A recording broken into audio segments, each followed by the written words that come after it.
Papo, tignan mo, bigyan mo mga tornilyo, tamang gana yung mga ano. Tornilyo. Dapat pala ginawa niyo ako ng ganyan eh. Tornilyo. Ay, Papo, bumiga.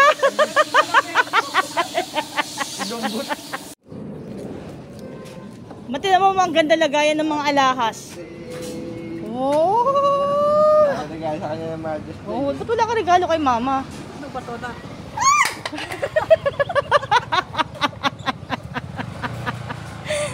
Ay, nako. Ayan. Bato? Sira ka agad yun. Ayan. Ha?